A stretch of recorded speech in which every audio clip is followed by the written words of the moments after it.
So I have to be honest about something, you guys. I actually didn't know going into this that Layers of Fear 2023 was a repackaged bundle of Layers of Fear 1 and 2 that adds new story elements and sort of blends together the two games. I honestly thought that this was a brand new experience. That said, I never played Layers of Fear 1 and 2 aside from the beginning of the first game, which is why I immediately recognized the environment at the beginning of the game, and I was like, oh, okay, mind blown. But today we're gonna talk all about Layers of Fear and whether or not you should pick up this repackaged, remastered, blended together experience. Let's get into it. So yes, this is Layers of Fear 1 and 2 rebuilt from the ground up on Unreal Engine 5. It includes the DLC that released for the games, and now a brand new portion that takes place in a lighthouse that ties the two games together. I have completed Layers of Fear 1 within the package, and I'm currently making my way through Layers of Fear 2. As for the new portion of the game, I gotta say, it's probably one of the most interesting parts story-wise for me. I'm really invested into this woman who's currently in a lighthouse writing a book. There's mysterious people on the phone, and they may have done something to someone that I know, and I might be currently freaking out at the moment. Like I said, as someone who hadn't played the two previous games, this new addition, this new portion of the story, while it hasn't been super significant so far in terms of how much time I'm spending in this new lighthouse environment, it's definitely still one of the most interesting elements of the game. But yeah, as I mentioned, this game sort of melds together both Layers of Fear experiences. You could still totally tell where the first game ends and the second one begins, but it's actually pretty subtle and it makes sense story-wise with the new lighthouse character that I've been talking about. The previous versions of Layers of Fear didn't have combat of any sort,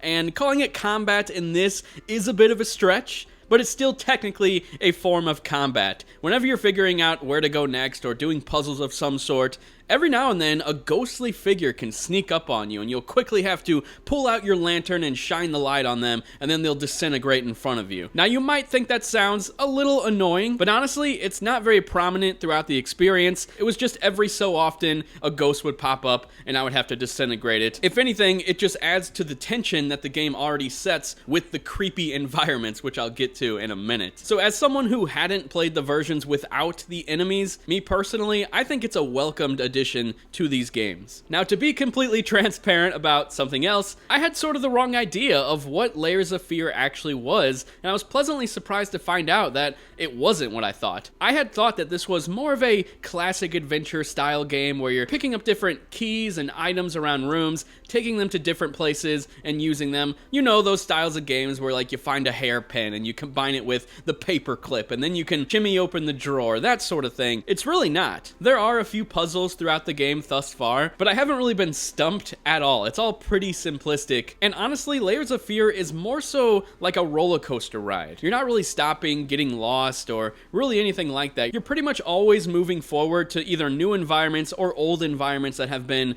reshuffled or reorganized, which is great because you always sort of feel like you're doing the right thing in the moment. One thing I don't like about sort of walking sim style games that have puzzles in them is that I'm an idiot and I easily get stumped in those styles of games, but thankfully, like I said, it's more of a roller coaster ride, and you just hop in and enjoy the thrill, and that's where I'm gonna get to next. The thrill. These are scary games. Like, I was genuinely scared playing Layers of Fear. A few times, admittedly, I had to turn the volume down, just for a few sections. Whenever them ghosts started coming out and I had to figure out how to get to the next area, I may have turned the volume down, because I was a bit too terrified in the moment, but honestly, it's great. And can we talk about the visuals? This is gonna be a bold statement, but there are certain sections of Layers of Fear that look almost realistic. Like, some of the best visuals I've ever witnessed in a game, and this is largely thanks to Unreal Engine 5, which is what the game has been rebuilt with, and you can see it. Like, at first glance, I was thinking, this looks pretty good, but as I got further into the game, and as the set pieces got more and more creative and just downright insane, the visuals really stood out to me as being super impressive. And like I was saying, this is a roller coaster ride, so you're just constantly seeing new, breathtaking environments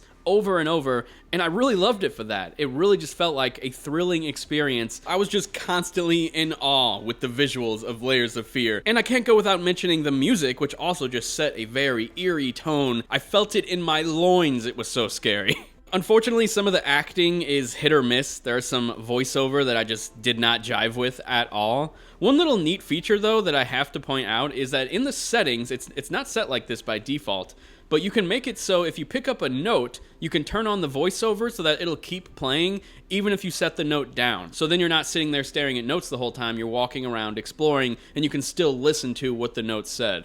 I love that feature, not sure why it wasn't on by default, reminded me of BioShock. Aside from that, I turned on the 60 frames per second mode. I believe it was set to 30 frames by default. I recommend doing that as well. Like I said, I've completed the first game, I've done a lot of the lighthouse sections, and I'm midway through the second game right now, and I'm really enjoying this experience. Definitely going to finish the game off. If you've already played Layers of Fear, this might not be worth it for you. You might want to wait for a sale or something. However, if you've never played Layers of Fear and you love horror games, this is definitely the version to pick up. Like, don't even consider the old versions. This is an amazing package of these two games, and it really honestly feels like one game. You will notice when it goes to Layers of Fear 2, but it still runs together very nicely, and I'm glad that Bloober Team took the initiative to give this to fans because this is sort of what got them started, what really put them on the map. And I know a lot of people loved those first two games, so a recommendation from me. If you enjoyed this video, please hit that thumbs up. If you didn't, hit that thumbs down. Thanks a lot for watching, and I will talk to you guys next time.